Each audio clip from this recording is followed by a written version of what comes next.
Hello, je suis Marie-Estride, consultante sensorielle, et je pars à la rencontre de ces femmes et de ces hommes qui ont décidé de changer de vie et de se consacrer à un métier sensoriel. Que ce soit à travers le goût, le toucher, la vue, l'ouïe ou l'odorat, toutes ces personnes partagent une envie commune, celle de la transmission et de la reconnexion à ce que nous sommes vraiment. Partez à la rencontre de ces destins qui ont du sens et de ces passions devenues métiers. N'hésitez pas à partager ce podcast à toutes les personnes qui doutent et qui hésitent à se lancer dans leur projet de cœur. Artisens, le podcast qui vous montre une autre voie. Artisens. Artisens. Artisens. Aujourd'hui, nous partons à la rencontre de Ouria, fondatrice de la marque Olifil. Face à une somme d'émotions lors de sa première grossesse, elle utilise les plantes pour apprendre à les canaliser et se rend compte que nous ne sommes pas du tout initiés à leurs bienfaits. Elle contacte alors Caroline Gaillet, dont elle possède déjà l'ouvrage « La Bible de l'herboristerie » pour ses conseils et son expertise. De formation chef de projet, cette jeune maman de 2 enfants utilise aujourd'hui ses compétences au service de son rêve, rendre la vie des femmes plus douce au travers de tisanes et d'hydrolat. Je vous souhaite une très belle écoute et une superbe découverte. Salut Ouria, comment tu vas ? Ça va très bien et toi ? Oui, ça va. Merci beaucoup d'avoir répondu à mon appel. Avec plaisir. À mon invitation. Je suis ravie d'être là aussi. Ouais. Et comment tu te sens aujourd'hui ? Ça va, lendemain de pleine lune. J'ai moyen dormi cette nuit, mais je suis en forme. Ouais. T'as posé tes intentions ? Je vais le faire, j'ai médité hier soir et aujourd'hui je sais que j'ai quelques questions que j'ai envie de poser à l'écrit et d'y répondre, donc je vais faire ça ce soir je pense. Super. Oui, parce qu'on en reviendra tout à l'heure, mais t'aimes bien écrire, il me semble. Oui, c'est ça, carrément. Il y a des périodes comme ça. Et puis c'est un exutoire comme un autre, le journaling. Et est-ce que tu peux te présenter à nos auditeurs, auditrices, de la manière dont tu le souhaites, alors soit sous forme de portrait chinois, donc tu sais, si j'étais un plat, une odeur, blablabla, soit la manière dont tu le souhaites, et tu commences là où tu as envie. Eh bien, ouais, carrément, je peux même faire un mix des deux. Je suis hybride. Alors, moi, c'est Ouria, j'ai 33 ans, je suis nantaise, jeune maman de 2 enfants de 3 et 2 ans. Et fondatrice de la marque Olifil, et je crois bien que c'est comme ça qu'on s'est rencontrés. Tout à fait. Et sinon, pour faire un mini portrait chinois ou même astro, je suis Lion, ascendant Balance, et ça prend pas mal le dessus ces derniers temps. Et voilà, si j'étais un plat, je serais des lasagnes, un animal, un éléphant et un voyage Bali. D'accord. Ok. Et pourquoi un éléphant ? La force, la puissance aussi. Et la sagesse. Et la sagesse et la gestation, la maternité. Enfin, il y a plein de trucs qui me ramènent aux éléphants. C'est quoi, 11 mois plus, je crois que c'est 18. Ah ouais. Heureusement qu'on n'est pas des éléphants. Je dis ça, je dis rien. Ok, et donc aujourd'hui, fondatrice d'Olifil, mais ce n'était pas ta vocation première, il me semble. Est-ce que tu peux nous faire justement un petit flashback et tu nous parles de ce que tu as envie de ton parcours, soit études, soit pro. Voilà. Carrément, du coup en fait j'ai toujours su quand même que j'allais entreprendre. J'ai ça en moi, je pense. J'étais déjà un peu rebelle, un peu chef de troupe. Et j'ai fait des études en marketing parce que je me disais que en tout cas à l'époque, je me disais que ça pouvait être un des moyens justement pour accéder au poste de chef de produit où on est déjà en train de gérer de A à Z une marque ou un produit, concevoir, créer. Moi, c'est ça qui m'anime le plus. Donc j'ai fait des études d'école de commerce assez classiques, mais toujours en alternance pour allier vraiment théorique et pratique. Et je pense que c'est la clé, en tout cas moi pour me tester, parce que pendant longtemps je savais pas justement ce que je voulais faire. Et je trouvais que l'école c'était très très théorique, mais en fait à chaque fois que j'ai été en entreprise, on faisait pas exactement la même chose que ce qu'on apprenait, même par exemple pour une stratégie de communication, par exemple, elle va être totalement différente d'une entreprise à une autre. Tout à fait. Donc pour moi, il n'y a rien de tel que le professionnel et la pratique pour savoir. Et c'est pour ça que très vite, j'ai fait de l'alternance. Et même très vite, j'ai travaillé. D'accord. Je travaillais même dès 15 ans. J'étais, tu sais, animatrice de BAFA, enfin voilà, depuis le début. Je l'ai fait aussi, moi. Voilà, je suis hyper active. Vous voulez faire Géo de Club Med, moi j'ai jamais fait, mais... Trop bien. Voilà. Tu vois, un des métiers que je voulais faire aussi, c'était dans le tourisme. Ok. Donc je me suis dit chef de produit parce que voilà, ça allie l'essentiel de ce que j'aime, mais j'aurais rêvé d'être chef de produit dans le tourisme. Par exemple, Ok. tu vois, concevoir une offre d'hôtel, une offre même de franchise, de maison d'hôtes, enfin voilà, des trucs comme ça aurait été aussi peut-être plus tard, mais quelque chose qui m'aurait fait vibrer aussi. Parce que je pense que quand on est hyperactif et curieux, on aime bien, tu vois, aussi le tourisme, les voyages, les gens, les rencontres, et du coup, tu vois, même d'avoir plusieurs métiers, ça permet ça aussi. Dans une vie, Ouais, se rencontrer, se découvrir et apprendre. Et donc tu fais des études de marketing Ouais. et se finit tes études. Quel est ton premier job? Alors mon premier job, justement je fais mon alternance en fait de master à la SNCF et donc ils me recrutent pour une mission en CDD. Je travaille donc à la SNCF au pôle TER Pays de la Loire, je suis nantaise, pour justement une étude de marché sur l'évolution des prix des TER. Et donc je vais à la rencontre des vendeurs et des clients, donc partout dans la région, j'adore, pour discuter avec les clients, pour leur demander qu'est-ce qui est ok, qu'est-ce qui n'est pas ok, comment ils utilisent, pourquoi, comment. Et je fais la même chose avec les vendeurs. D'accord. Quels sont les freins qu'ils rencontrent avec les clients, comment ils vendent ce type d'abonnement, ce tel autre, etc. Parce qu'il y avait une évolution et ils voulaient présenter cette étude justement à la région pour les subventions, pour améliorer en tout cas la qualité de l'offre TER Pays de la Loire. Donc trop bien. Ok. Ils ne pouvaient pas me recruter après parce que y avait beaucoup d'évolutions en interne et la mobilité à la SNCF, il y en a beaucoup sur Paris. Donc les places sont chères en province. Mais c'était ok, j'ai adoré en tout cas mon expérience. Et après j'ai enchaîné, j'ai été chef de projet pour Auchan, toujours un grand groupe, où là je devais aider à implémenter en fait un nouveau logiciel de commande pour les artisans, donc les fromagers, les charcutiers, les bouchers, etc. Parce qu'en fait, ils devaient passer leurs commandes et surtout gérer leur stock très tôt le matin. Et avant, ils faisaient ça sur l'ordinateur, mais pour en fait qu'ils soient plus, qu'ils aient les mains libres et qu'ils fassent ça directement sur leur rayon, Auchan avait créé en fait comme les petites bipettes en fait pour scanner les produits, avoir en fait une sorte d'ordinateur à la main sur le rayon pour pouvoir gérer les stocks, passer les commandes pour le lendemain, etc. Ouais, trop bien. Du coup, je devais former en fait les artisans et là, j'étais en déplacement, mais j'ai fait plusieurs magasins en binôme avec une collègue pour former les équipes et faire les retours aussi à l'équipe dirigeante pour améliorer en tout cas le logiciel de commande. Ok. Donc hyper varié encore et toujours dans le mouvement. Ah ouais, c'est ce qui me caractérise. Je pense que je ne pourrais pas faire quelque chose de sédentaire. Justement, après ça, j'ai été sédentaire. Donc j'ai trouvé mon CDI pour rentrer dans les cases. Je voulais acheter un appartement ou une maison. Et je me disais, ça peut être pas mal aussi de me poser. Je me suis mariée 2 ans après. Et donc j'avais envie un peu de... Je sais pas si c'est moi qui avais envie, mais en tout cas, il y avait, il y avait besoin d'un peu de stabilité et j'ai trouvé un poste en CDI, chef de produit. Donc, ce que je voulais. Super, ce que tu voulais quoi. Ce que je voulais, exactement. Okay. Donc après, tu vois, ces 2 expériences-là, je suis devenue chef de produit. Et là, cette fois, sédentaire.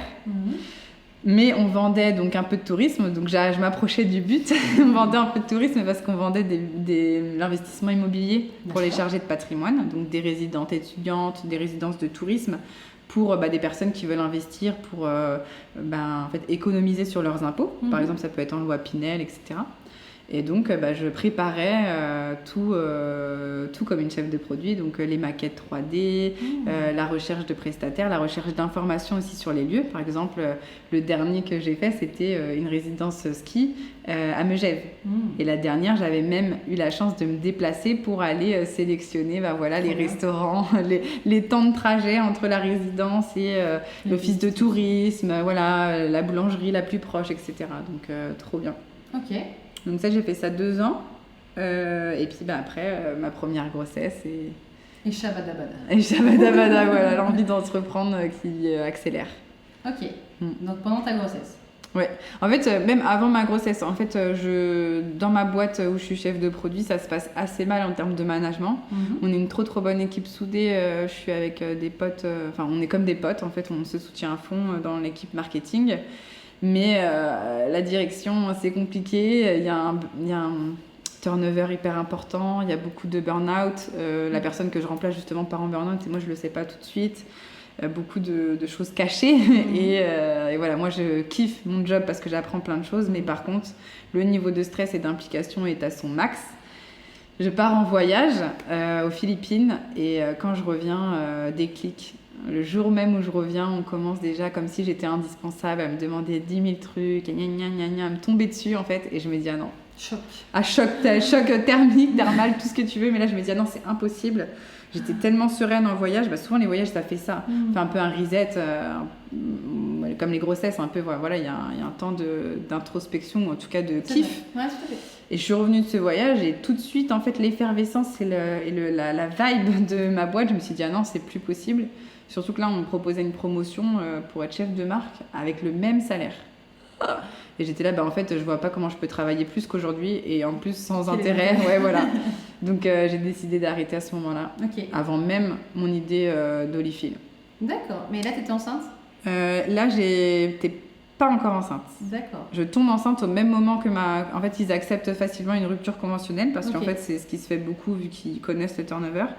Et pendant ma rupture conventionnelle, pendant mes négociations de rupture conventionnelle, j'apprends que je suis enceinte. Ok. Mais je décide de partir quand même en me disant, en fait, je vais vivre au moins une grossesse sereine. Exactement. Ouais, loin du stress. Ouais. Ok. Donc là, super grossesse du coup. Super grossesse. Ah, t'avais que du temps pour toi du coup. Première fois de ma vie. Et c'est ça que je me dis avec le recul. Je me dis tellement un apprentissage. Parce que pour la première fois de ma vie, je ne fais rien. Et ça, en fait, je croyais que moi, j'avais peur du vide, j'avais peur du rien, mais en fait, ça a été tellement bénéfique parce que là, justement, je recherche pour cet été à refaire un peu de vide en moi. Et je me dis que c'était la seule période de ma vie où je faisais rien. Et c'est là où... T'as pas culpabilisé de rien faire au début ? Bah si. En disant, mais non, faut que je fasse quelque chose. C'est quand tu te définis juste par l'action. Bah si, et même encore, ça me le fait des fois maintenant. Par exemple, là, je sais que j'aurais besoin de me reposer et j'ai du mal parce que j'ai toujours la to-do list dans la tête. Et bah là, à ce moment-là, encore plus, mais j'avais pas d'enfant, j'avais pas grand-chose à faire, c'était l'hiver. J'ai arrêté en septembre, donc tu vois, c'est aussi le temps où, tu sais, c'est l'automne, on est de moins en moins sollicité, etc. Oui, puis on a vraiment envie d'être chez soi, quoi, à hiberner. Exactement. Et par contre, je m'occupais beaucoup à refaire mon intérieur, tu vois. Exactement, la nidification, tu vois, pendant la grossesse. Et ben moi, j'ai eu carrément ce temps-là. Parce qu'en plus on était dans 42 mètres carrés, donc c'était parfait, j'ai dû réaménager, je me suis débarrassée de choses, j'ai pris du temps, je crois pas que je faisais rien, mais je faisais en tout cas des choses utiles et différentes du professionnel. En fait, on se définit, en fait le vide c'est compliqué, mais aussi parce qu'on se définit par le pro. Tout le temps. Tout le temps. Tu fais quoi ? Exactement. Tu vas dire, je fais ça dans la vie. Mais non, mais en fait tu fais quoi d'autre ? Qu'est-ce qui t'anime ? Tu vas dire, c'est la question en disant, qu'est-ce que vous aimez, vos hobbies ou vos passions ? Et en fait, très vite, on arrive au pro. Oui, tout le temps. C'est dingue, hein ? Alors que tu pourrais dire juste, je kiffe les voyages, manger. On devrait faire ça, et c'est pour ça que c'est trop bien même que tu parles du portrait chinois, même pour pas décrire, parce que sinon on est souvent dans le pro ou dans nos réussites ou nos exploits, ou enfin je sais pas comment dire, mais... Oui, ou nos casquettes. Je suis maman, alors là tu le dis, parce que c'est un élément important de ton parcours. Mais tu vas dire, je suis maman, je suis sœur, je suis fille, je suis mariée, pas mariée, enfin tu vois, et c'est... Ou alors je veux dire, là c'est Jennifer, le précédent podcast, qui dit je suis juste bien, quoi. Je suis différente, enfin tu vois. C'est ça qui est dingue. Oui, c'est tellement important. Mais bon, on sait pas, on ne nous l'apprend pas. Hein. Ouais. Et alors, Olifil, parle-nous-en. Donc là, tu es en gestation de ton petit bébé. Ouais. Née cette idée qui s'appelait pas Olifil à la base. Ida. Et alors, parle-nous de tout ça. Ouais. Et ben en fait, c'est quand je tombe enceinte de mon premier enfant. Donc voilà, merci. Je m'arrête et à ce moment-là, en fait, moi, j'avais déjà... Enfin, ma grossesse a été quand même un très gros chamboulement. En plus de quitter mon job, je vivais un peu des émotions plus parce que moi, j'avais le syndrome des ovaires polykystiques. Donc, c'est les ovaires en gruyère qui entraînent un dysfonctionnement de tout le spectre gynéco. Et j'étais sûre d'avoir du mal à avoir des enfants. Et quand j'enlève mon stérilet l'année de mes 30 ans, je me dis, on verra. Qui vivra, verra. Je l'enlève parce qu'il me gêne. Enfin, voilà, je l'ai gardé 6 ans, je crois. Et je me dis, je l'enlève, on verra bien, sans pression, quoi, spontané, comme tout ce que je fais en général. Et en fait, je tombe hyper vite enceinte. Et je pense que j'étais pas du tout prête. Je m'attendais à galérer, je m'attendais à ce que ce soit pas si évident. Et quand je tombe enceinte, déjà, j'ai du mal avec cette idée de la grossesse au départ, à accepter ça, à être heureuse d'être enceinte. Et vraiment, c'est un de mes premiers symptômes. On parle souvent des nausées. Moi, c'était que je me sentais différente. Je suis de nature hyper optimiste et tout, et là, et très très dynamique. Et là, j'étais très fatiguée et en bad mood. J'étais, mais qu'est-ce que j'ai ? Et j'avais envie de me secouer. Ouais, j'avais envie de me secouer, mais je savais pas. Comme un SPM très très long. Ouais. Donc déjà, ça a été un premier truc où je me suis dit, mais pourquoi on n'en parle pas de ça ? Et moi, en fait, je suis dans le mal et j'ai même pas envie de dire ma grossesse. Parce que là, on parle des injonctions de dire sa grossesse avant la fin du 3e trimestre. Mais moi, c'est que j'allais le dire en étant blasée, quoi. Du premier trimestre, pardon. Ouais, grave, du premier trimestre, pardon. Et je me disais, bah non, mais moi, je n'ai même pas envie d'en parler tellement que je suis blasée. Ça va même... être bizarre même pour les gens qui essayent ou même pour ma famille qui a hâte parce que ça fait longtemps qu'on est en couple, etc. Donc je me disais non, donc vraiment j'étais dans ma bulle. Premier truc. Et après, deuxième chose, c'est que en fait, comme j'avais déjà des douleurs de règles, moi j'avais la phobie d'accoucher. Je me disais non, mais si c'est ça, si c'est pire que des règles, non merci, j'y arriverai jamais. Donc je voulais pas qu'on me raconte l'accouchement et tout. Et en fait, à ce moment-là, on m'avait conseillé de boire des tisanes de feuilles de framboisier. Et là, moi, j'aimais déjà les plantes, j'étais déjà hyper active, un peu stressée avec mon ancien job où il y avait une charge, une pression en tout cas énorme, que je prenais déjà les plantes. Mais là, pour la feuille de framboisier, j'ai eu du mal à en trouver. Je trouvais qu'on ne comprenait pas la posologie, que c'était pas très bon. Je sais pas comment le faire. Mais pas du tout. Et puis surtout, c'était moche. Les produits, il y en avait que dans quelques biocopes. Des fois, je devais faire plusieurs biocopes. Moi, je suis carrément allée en herboristerie à la place du théâtre, là. Oui, l'herboristerie de Paris. Oui. C'est ça ? Oui. Comment elle s'appelle ? Et bon, bref. Château des Ducs de Bretagne. Oui. Non, au-dessus, au théâtre. Bon, bref. T'en as une autre ? Ah oui. À côté de la cigale, en face. Maintenant, il y en a plein. Maintenant, il y a même Partisane qui vient d'ouvrir rue Jean Jaurès. Enfin, il y en a vraiment. C'est en train de se démocratiser. Et en fait, j'ai trouvé un énorme pochon en disant, bah oui, on m'a conseillé ça. Alors, explique-nous déjà à quoi ça sert. Ouais. Alors, en fait, la feuille de framboisier, on me l'a conseillé parce que justement, ça permet d'assouplir l'utérus. Donc, en fait, ça permet de préparer en fait, l'utérus pour avoir des contractions plus efficaces et moins douloureuses. Parce qu'en fait, vu que ça vient assouplir, c'est un muscle, et ça vient le détendre. Donc, c'est quelque chose qu'on prend dès le 7e mois. Parce que c'est un travail, la phytothérapie c'est une méthode douce donc qui prend du temps et qu'on peut prendre jusqu'à la fin de la grossesse et augmenter les doses au fur et à mesure de la fin de sa grossesse. C'est très bon aussi quand on vient d'accoucher parce que l'utérus il reprend sa place, donc là l'utérus il devient très énorme pour accueillir bébé, et quand on vient d'accoucher en fait on a des contractions, et ça on en parle très peu, mais on a des contractions qui s'appellent les tranchées quand justement l'utérus se rétracte pour reprendre sa forme originale. Et ça fait mal, et donc la feuille de framboisier peut aider aussi à ce moment-là. Et elle aide aussi pour les règles douloureuses, elle est bonne aussi pour le transit. En fait, quand on a par exemple des règles qui sont douloureuses, mais aussi quand ça vient dérégler tout le transit, soit on a des diarrhées, des constipations pendant les règles, la feuille de framboisier est très bon aussi pour ça, comme il y a des tanins. On n'a pas du tout cette éducation-là, quoi. Ah bah non, en fait, c'est dommage, mais on s'est un peu déconnecté de tout ça. De la nature. De la nature, le métier d'herboriste, tu vois, depuis il est devenu interdit, c'est un monopole des pharmacies. Aujourd'hui, il y a beaucoup aussi de médicaments prêts à l'emploi, mais qui ne vont pas répondre à ces besoins physiologiques très doux. Moi, j'ai travaillé pour un laboratoire pharmaceutique qui vendait Nurofen. La grosse blague du Nurofen règle. Ne prenez jamais, si vous l'entendez, c'est du marketing, ok ? C'est exactement le même que l'autre, le 400 classique, c'est juste qu'il est plus cher. Le Nurofen rose, ne le prenez pas, c'est de la merde. C'est déjà, grave. c'est de la merde, c'est un anti-inflammatoire, mais en plus, c'est du marketing, une marque spéciale règles douloureuses. Alors c'est la même composition. Ah, c'est exactement le même. Donc si on regarde les étiquettes, on sait, c'est juste qu'en fait il y a une autre couleur, quoi. Et c'est marqué règles douloureuses dessus. C'est fou. Et en fait, il est plus cher, moi tu vois, ça m'énerve parce que je me rends compte en créant Olifil qu'il y a beaucoup d'allégations. Enfin, on doit faire très attention à la réglementation. Pour nous, les petites marques, ou pour nous qui essayons de faire du naturel, moi mes produits c'est 100% brut. Et les pharmacies, les lobbies pharmaceutiques, et les laboratoires qui sont toutes puissantes, peuvent tout faire. Tu te dis mais c'est incroyable. Parce que maintenant, il y a de plus en plus de crises liées aux médicaments. C'est l'argent. Oui, bah oui. L'argent, c'est le pouvoir dans ce milieu-là. C'est clair. Je ne vais pas épiloguer. Mais en tout cas, les laboratoires créent de plus en plus de produits, pourquoi pas. Mais là, l'idée, c'est de redonner le pouvoir aux femmes, justement, de faire des produits plus jolis, plus simples. Et je suis accompagnée par une phytothérapeute, parce que moi, c'est ce qui m'a manqué, c'est que je ne comprenais pas exactement comment l'utiliser, comment faire, à quoi ça servait. Oui, parce que parfois, pour une plante, tu as plein d'usages possibles. Par exemple, le thym, quand tu as mal à la gorge, il peut te servir. Enfin, voilà. Donc là, au moins, c'est de faire des recettes très simples, tournées autour de la grossesse. Donc toi, tu as créé ça enceinte de ton garçon. Donc tu t'es pris des feuilles de framboisier comme c'était convenu. Ça a marché ? De ouf. En fait, Parce que c'est ça qu'on veut savoir. La vie de l'hybride. Mais ça a très très bien marché à tel point que quand j'étais enceinte, donc le terme c'était le 2 janvier, j'ai accouché le 31 décembre 2019, ouais, trop drôle. Bonne année. Ouais. Et le 30 décembre, en fait, ça faisait 2-3 jours que je me disais j'aimerais trop en fait accoucher en 2019, c'est l'année de mes 30 ans, je suis née en 89, mon premier enfant né en 2019, j'aime bien ces cycles, je suis un peu toquée, enfin bref. Et du coup, je vais marcher. La veille, donc le 30, on marche à l'Erdre là au moins 2 heures sans aucune douleur alors que j'avais pris plus de 25 kilos, mais vraiment j'étais bien. Et là, pour la première fois à la fin de la marche, je me dis je crois que c'est une contraction. Mais vraiment, ça m'avait fait un mini choc, comme un mini... ouais, comme une petite électricité, quoi, une décharge électrique. Mais voilà, sans plus. Le soir même, on va se coucher, mon mec va se coucher, et puis moi je me dis je sais pas, je sais pas. T'es excitée. Ouais, exactement, je sais pas, comme si je sentais que ça allait arriver.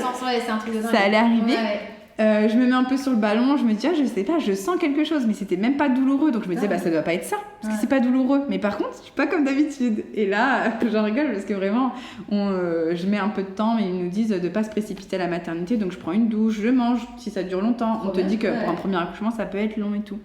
Je prends mon temps et tout ça, et puis T'avais pas mal. J'avais pas mal du tout. Génial. Mais vraiment, je n'ai eu zéro douleur. J'ai eu zéro douleur. Et donc, à un moment, je sens un peu plus. Je suis sur le ballon en train de faire des 8, donc les ballons de pilates, là, je sens un peu plus. Et je dis, j'ai quand même envie de contrôler, parce que je sens quand même un truc monter, et je me dis, on va quand même aller contrôler. Ça arrive, je suis sûre, j'ai une intuition, mais j'ai pas mal. Okay. Et donc, on va à la maternité, ils me disent que je suis ouverte à 3. Sans aucune douleur. Génial. Donc là, voilà. Et chier jusqu'à 3. Tu vois. Et donc ça. Et après, pareil. Donc là, on me dit d'attendre. On commence à me donner un peu d'ocytocine. Donc l'ocytocine, c'est une hormone pour aider à augmenter les contractions. Et là, j'ai des contractions de plus en plus régulières. Et j'accouche au début. Donc je commence à pousser. Et en fait, mon fils, c'est qu'il avait une tête, un périmètre crânien hyper élevé. Et surtout, il avait le cordon tourné autour du cou. Donc, on me dit, c'est super. En fait, quand vous poussez, il arrive directement. Donc, ça va hyper vite pour moi, entre 3 et 10. Mais il va avoir besoin d'aide parce qu'en fait, à chaque fois qu'il descend, il remonte. Ah, ok. Donc là, en accordéon. Ouais, en accordéon. Ah ouais. Et donc, dommage, mais j'ai eu une épisio. Alors que tout se passait bien et que ça a été hyper vite les 10, j'ai senti alors après, c'est un principe de précaution qu'ils font, parce qu'en fait, le bébé, il y en a plein qui naissent naturellement, même à la maison, bien sûr. Qui sont entourés de tours de cordon. Et puis surtout, moi j'ai une copine qui a eu son fils aussi avec un fort périmètre crânien, qui l'inquiétait. Et en fait, ils laissent quand même passer naturellement parce qu'ils se disent, en fait, déchirure ou pas, c'est la même chose. Exactement. Et il vaut mieux d'ailleurs déchirure naturelle pour la cicatrisation, parce que la peau se recolle la déchirure. Qu'une coupure faite, mais bon, c'est un autre sujet. Ouais, mais en tout cas, voilà, zéro contraction, un travail hyper rapide et c'est zéro douleur. Zéro douleur mais tellement différent de ce que j'imaginais, beaucoup de sang-froid. Enfin, moi, j'étais tellement sereine que tout s'est bien passé et finalement, le seul truc qui pouvait être un peu inquiétant, c'est quand ils sont arrivés à plusieurs pour faire l'épisio, mais sinon, avant ça, dans notre bulle, tout s'est passé super vite, de façon super fluide et douce, et je me suis dit non mais waouh. Donc après, je dis tout le temps que c'est un ensemble de choses parce que moi j'avais pris des feuilles de framboisier, mais j'avais aussi fait de la sophrologie et j'avais de l'homéopathie. J'avais vraiment mis en place un traitement de choc et parce que t'avais peur, donc il fallait. Ouais, et c'était tout ça qui m'ont mis dans ma bulle de. Ok. Et t'es tombée dans les plantes grâce à cette grossesse ou alors t'étais initiée, tu disais depuis petite. C'est quoi, c'est ta grand-mère qui t'a initiée? C'est les deux. En fait, moi déjà, ma grand-mère, mes parents, je suis d'origine multiculturelle. En fait, ma mère est française et mon père est tunisien. Donc en fait, en Tunisie, on a des oliviers. Mon père me massait déjà le ventre aussi avec de la fleur d'oranger. Enfin voilà, je suis habituée aussi aux méthodes de mamie, du côté de mon papa et de ma grand-mère. Mais j'ai toujours aimé les plantes et en tout cas les bons produits, les choses naturelles. Et donc, il y a ma famille, mais après ça aussi, j'étais déjà en train de prendre de la verveine. J'essayais déjà en fait pas mal de compositions. Je faisais quand aussi j'ai commencé le sport, j'essayais aussi des plantes un peu détox. J'essayais en fait... le bien-être, en tout cas, ça m'a toujours intéressée. D'accord. Et les plantes, du coup, faisaient partie de cet ensemble. C'était ton soutien. Ouais, c'était mon soutien. Et donc là, la Bible de l'herboristerie, par exemple, c'est un livre de Caroline Gaillet. Je l'avais à la maison avant même de la contacter pour qu'elle travaille avec moi. Oui, donc c'était déjà quelque chose qui m'intéressait. D'accord. Et donc, tu as commencé donc à te former. Tu as dit que tu avais besoin de son soutien, donc de Caroline Gaillet, pour monter ton projet. Donc, tu t'es dit, aujourd'hui... on sait pas, on nous propose Ouais. un peu de framboisier, de feuilles de framboisier, mais on sait pas les posologies. Ouais. J'ai envie que ma mission soit d'aider les femmes à avoir, du moins lors de leur cycle et lors de leur grossesse, un accompagnement le plus naturel possible. Exactement. C'est ça, en Ouais. fait, ton envie première. Mon envie première, c'était ça, c'était de rendre plus facile en fait l'accès aux plantes, D'accord. parce que je trouvais que justement quand j'allais en Biocop ou autre, on n'avait pas forcément un conseil à me donner. Et sur internet, il y avait tout et son contraire, et je voulais pas faire n'importe quoi parce qu'en fait 80% des médicaments c'est des plantes. Il y a vraiment des principes actifs, même si là on dit que c'est des méthodes naturelles, même la menthe, etc. Mais en fait on fait pas quand même n'importe quoi, surtout pendant la grossesse. Donc de travailler avec Caroline Gaillet, ou en tout cas de la contacter au départ, c'était d'être sûre d'avoir en fait une réponse claire. Parce qu'il y a tellement de choses qui sont dites sur les plantes, mais même comme tout, que je voulais en fait être accompagnée d'une professionnelle pour pas faire n'importe Une quoi. caution, Exactement. d'accord. Et puis pour qu'elle m'aide, parce que moi j'avais le besoin de femmes, et j'avais besoin en fait en face d'avoir la réponse médicale, ou en tout cas professionnelle. Oui. Et, Pas faire conneries, je et ouais, pense. et là c'était le match parfait qu'elle travaille avec moi, c'était vraiment d'être sûre de ce que je propose. Ok, et donc du coup, on se lance comme ça, Ouais. nom d'Ida, donc Oui. c'est ta Oui. grand-mère, c'est ça là Ouais, au début c'est trop drôle en fait, les astres s'alignent parfaitement, parce que donc j'ai cette idée et je la matérialise en fait pendant le premier Covid, D'accord. enfin premier confinement. En mars 2020, mon bébé a 3 mois, et je me dis mais en fait je repense à tout ça, et pendant le Covid en fait on explique que même pour les règles douloureuses, l'Antadis accentue le phénomène et accentue le développement du virus. Donc là il y a plein de femmes. Ibuprofène aussi, enfin ibuprofène ils ont bien arrêté. Ouais, tous les médicaments en fait. De toute façon c'est depuis le Covid que là on a de plus en plus l'œil rivé sur les médicaments pour dire attention, ce qu'il y a pas, qu'est-ce qu'on prend C'est quoi. bien. Ouais, c'est bien. Je pense qu'il y en avait besoin, mais à ce moment-là, pareil, beaucoup de femmes que je suis, même sur les réseaux et tout, me demandent pour les cycles si la feuille de framboisier elle peut être utilisée, où est-ce qu'on en trouve, et je me dis mais oh là là, c'est maintenant. Ouais. Et donc moi, pendant le premier confinement, je fais une première formation Ticket for Change, Ah, c'est bien. qui est justement en ligne pendant le confinement, qui permet en fait d'avoir des exercices, de poser son blason, sa vision, son projet, et de la mettre en relation avec d'autres entrepreneurs du changement pour confronter les idées. Et au départ, je me dis, ma première idée, c'est même de faire de la boisson à base de plantes. Et voilà, on échange, etc. Et j'adore. Et en fait, pendant que je fais mon blason et que j'écris aussi ma roadmap, je dois écrire mes valeurs. Et mes valeurs, c'était indépendance, découverte et accomplissement. Donc D'accord. Ida. D'accord. Sauf qu'au même moment, je cherche un nom pour ma boîte, enfin pour l'idée, en tout cas pour mon projet. Et là, je me dis, la feuille de framboisier, son nom latin, c'est Ida rubeus. D'accord. Je me dis, mais non. Et ma grand-mère s'appelle Saïda. Et c'est les 3 ok. dernières lettres de son Super, prénom. ok. Donc en fait, Ida, ça a carrément une histoire. Et je me disais, mais tout match tellement bien que voilà, ça déroule. Et c'était le nom parfait pour mon projet. Et du coup, tu te fournissais où? Au départ, je rencontre des fournisseurs. Par exemple, les hydrolats, je rencontre Avelen, qui est un fournisseur en Bretagne. Pareil. Tu travailles avec Hélène, ok, très bien. Ok. Trop bien. Mm. Je les suis, j'adore. franchement. Ouais. Et ensuite, après, c'est au fur et à mesure que je rencontre du monde. J'ai un fournisseur à Angers pour les plantes. Après, dans les marchés, de plus en plus, je commence à rencontrer du monde. Donc pour les tests, parce qu'au début, je fais surtout des tests pour moi-même, pour mes Gustatif, copines. plutôt Ouais. Ok. Ouais, et puis gustatif, et puis aussi en termes Efficacité. d'efficacité. Donc d'abord les saveurs, parce que c'était hyper important. Il y a des choses qui ne matchent pas ensemble. D'accord. Parce que là, j'ai des hydrolats, par exemple, de citron. Ça va pas forcément avec tout. Oui, parce que, attends, je Ouais. fais une aparté. En fait, la spécificité d'Olifil, parce que tu as changé de nom entre temps, c'est de mixer, d'assembler, on Oui. va parler comme ça, d'assembler 2 plantes avec un hydrolat. Exactement.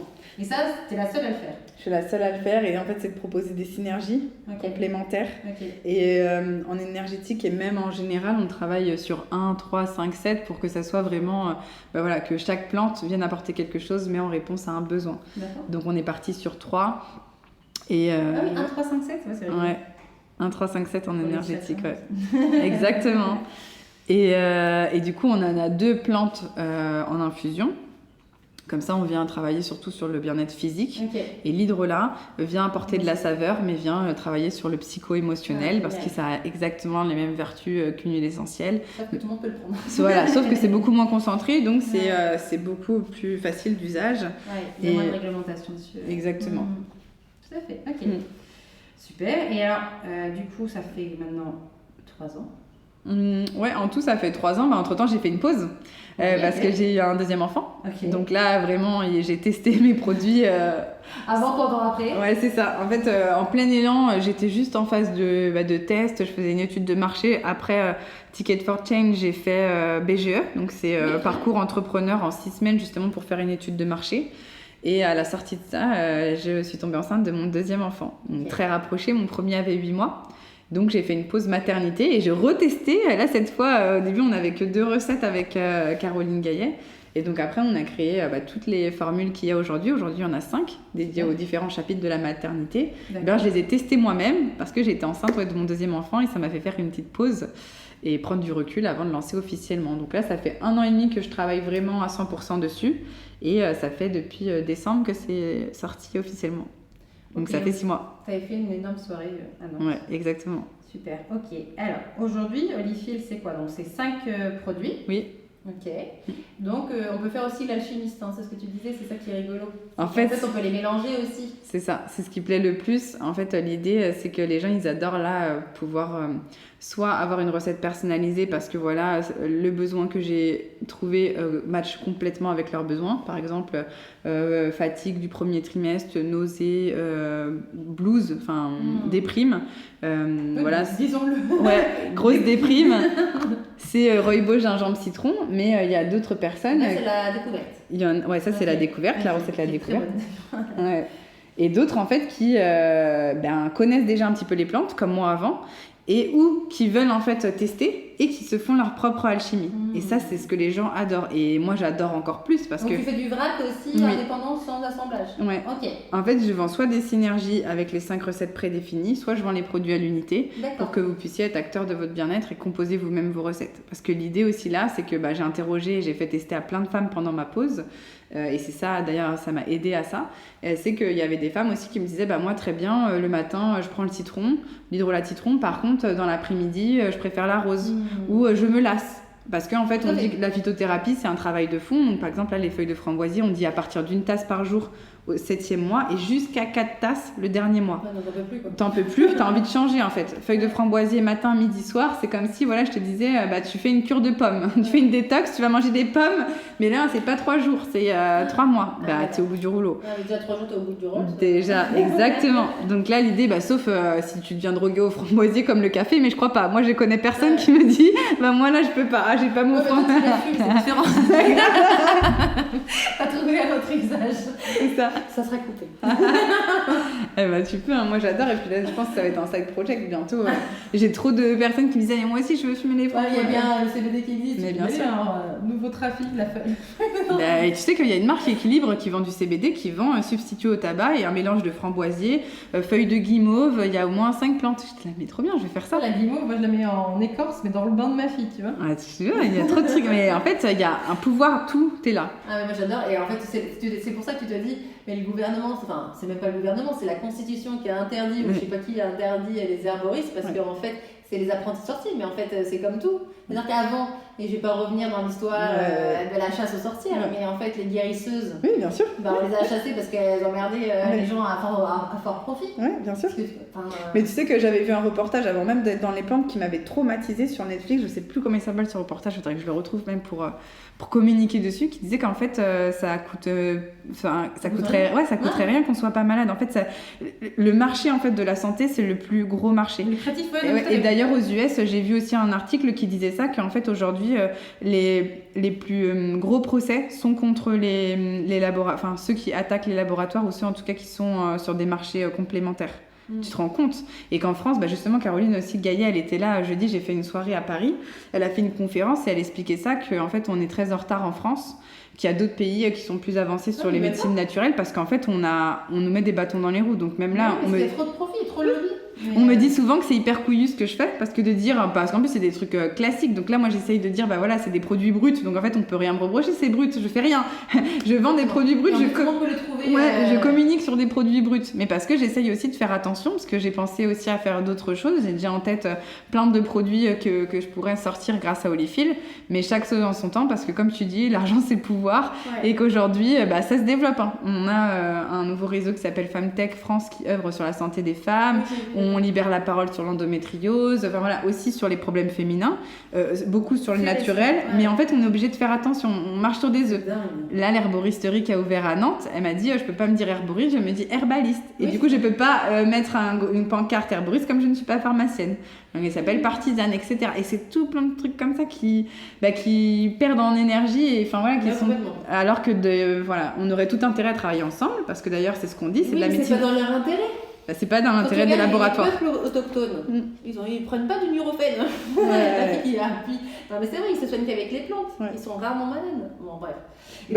Non mais tellement. Il y a ce changement de vie du coup. Quand t'as changé de vie, est-ce que même aujourd'hui on peut en parler, t'as rencontré des peurs et des freins? T'as voulu faire 1000 fois 3 pas en arrière, quoi. Ah bah tout le temps. Et qu'est-ce qui t'a aidé à tenir le coup et qu'est-ce qui te fait avancer? En fait, moi, ce qui me fait avancer, c'est que je suis persuadée, mais au fond de moi, que c'est ma mission, que c'est vraiment à chaque fois que je me rappelle pourquoi je le fais. Parce que vraiment, depuis toujours, en fait, j'avais envie de travailler pour aider les femmes et vraiment très dans le féminin, la sororité. J'ai envie d'apporter ma contribution, en fait, au développement et à la liberté des femmes. Et donc pour moi, l'associer aux plantes, c'est comme si j'avais déjà toujours fait ça. Quand j'ai découvert ça, je me suis dit mais waouh, dommage que ça soit pas assez connu et ça rassemble tout ce que j'aime. Donc vraiment, je suis convaincue que c'est ma mission. Donc c'est ça qui m'aide, parce que vraiment plein de fois j'ai perdu la foi. Plein de fois j'ai été confrontée à mes peurs. Plein de fois je me suis jugée sévèrement de pas réussir, de devoir refaire, de pas me sentir capable, de me dire justement que c'est un marché trop grand pour moi, que c'est trop ambitieux, que c'est peut-être trop difficile, que c'est dur toute seule, que mes enfants ont besoin de moi, parce que j'ai 2 enfants du coup maintenant de 3 et 2 ans, que j'y arriverai pas toute seule, enfin voilà, des milliards de choses, mais vraiment à chaque fois que je doute, je me dis que je me vois pas faire autre chose. Donc déjà ça m'aide beaucoup. Et après, c'est que je veux aller jusqu'au bout. Je me dis que je veux pas avoir de regrets. Le bout, c'est que tant que j'ai des feux verts, j'y vais. Et pour l'instant, même si... Pour l'instant, j'ai parfois des feux rouges. J'ai eu beaucoup de red flags depuis le début d'année. Mais par contre, à chaque fois, il y a toujours des nouvelles choses positives sur mon chemin.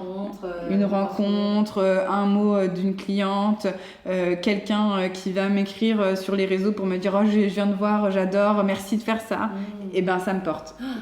Et du coup, si un jour j'ai plus ça, d'accord, peut-être que je me dirais « Bon, t'es en train de te tromper, tu fais fausse route. » Mais je crois. Ça t'arrêtera jamais. Hein. Ouais, mais je crois que non, je suis convaincue. Et alors, est-ce que tu aurais des conseils à nous donner à ceux qui doutent et qui se rendent compte qu'il y a des red flags et ils se disent oh, qu'est-ce que je fais? Est-ce que toi, tu as mis quoi en place justement pour surfer sur ces énormes vagues?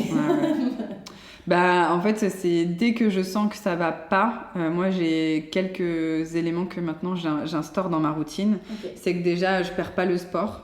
En fait, dès que je fais pas de sport, mon cerveau il est en charge mentale plus, je dors. Donc un exutoire. Ouais, un exutoire. Si c'est le sport ou autre chose, mais moi c'est le sport qui m'aide beaucoup.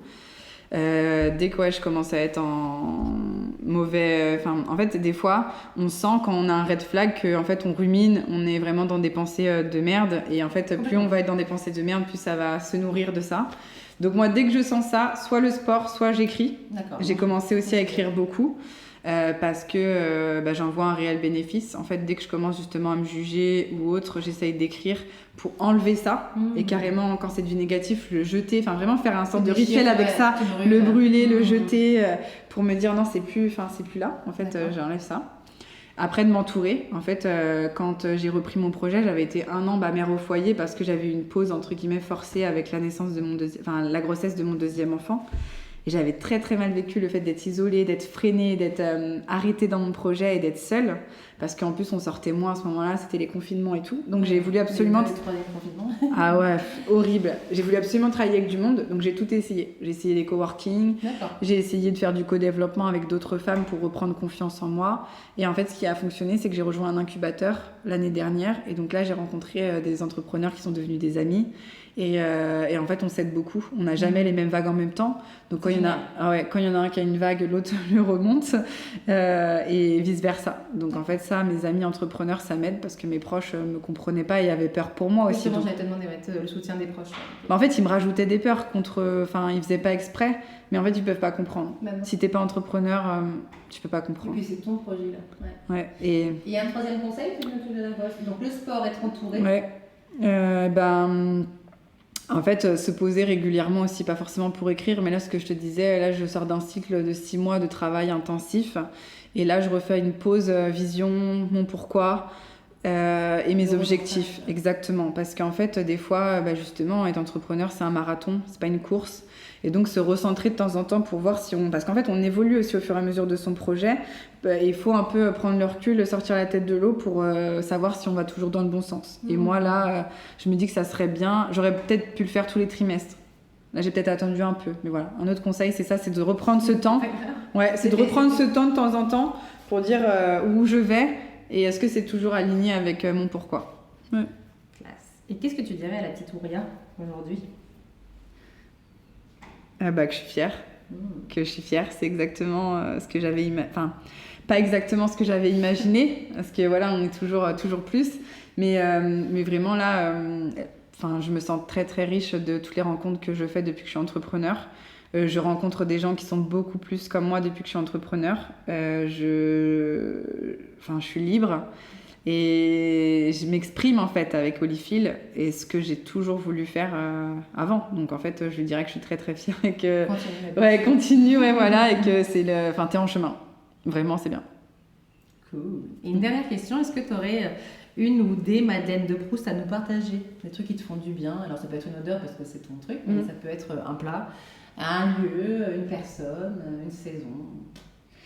Moi, c'est l'été. L'été, la plage. Là, justement, je te disais, je pense qu'on ferme un cycle avec cette fin d'année. Et moi, il y a une période où je me régénère à fond, c'est l'été. Donc moi, c'est ma Madeleine de Proust. Juste, tu vois, le soleil, l'odeur en fait de la peau salée, les glaces, même pas d'horaire, de pas avoir de réveil pour emmener les enfants. En fait, de suivre le flot. Mais ça, c'est d'ailleurs, je pense même c'est un de mes buts dans la vie, d'être plus connectée et vraiment sans injonction d'horaire, de tout, de vivre comme on était tout le temps. Ça, je te le souhaite. Ouais. Ma Madeleine de Proust, c'est ça. D'accord. Un rêve même. Eh ben, why not, Faudra le marquer dans dans le bucket, c'est ça. Bucket list. Eh bien, merci beaucoup, Ouria, d'avoir partagé tout ça avec nous. J'espère que ce parcours vous aura donné envie de suivre vos rêves, de vous faire confiance et de transmettre à votre tour votre passion. N'hésitez pas à noter ce podcast et surtout à le partager. Et je vous souhaite une très belle journée et je te remercie encore 1000 fois, Ouria. Merci à toi. Bye.